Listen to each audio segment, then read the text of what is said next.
This is a dramatic situation. We have to do everything possible to end violence. Since he entered power in 2014, Narendra Modi, the Prime Minister, has been implementing a radical nationalist Hindu policy, which has had terrible consequences. Journalists, religious minorities, and human rights fighters. In India, millions of Muslims and Christians suffer every single day because the government violates their most fundamental rights. The situation is serious. That's why the European Parliament must vote tomorrow on a very clear resolution. It has to be clear in denouncing the nationalist discourse of Mr. Modi. We should all be worried about the worsening human rights situation in India. Freedom of press has narrowed. Journalists and activists have been arrested for false reasons. Discrimination and hate have increased. And this is also what I saw personally when I visited India in December. This saddens me as India is a very important partner for us. EU and India have to make human rights and democracy a fundamental part of their partnership in all regards, including trade.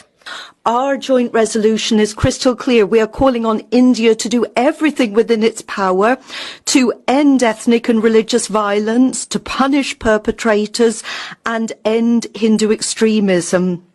Without ironclad guarantees in this area, then we cannot talk about a new trade agreement with India. India is an important partner to the European Union, but if we as a Christian community can respect other faiths and identities, we must ask our partners to do the same.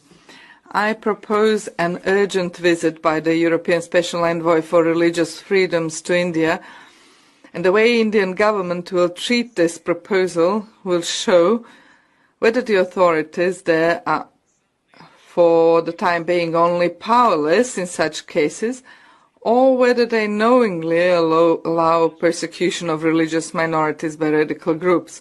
And for political leaders to refrain from making inflammatory statements.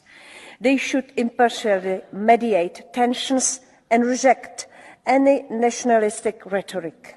Today, let us send a clear message. The EU holds a powerful tool in trade policy, and we demand the integration of human rights into our EU-India partnership. Indian officials often like to boast that the country is the world's largest democracy.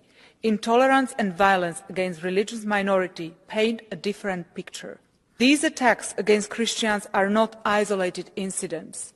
They are organized, leaving behind destruction and shattered lives.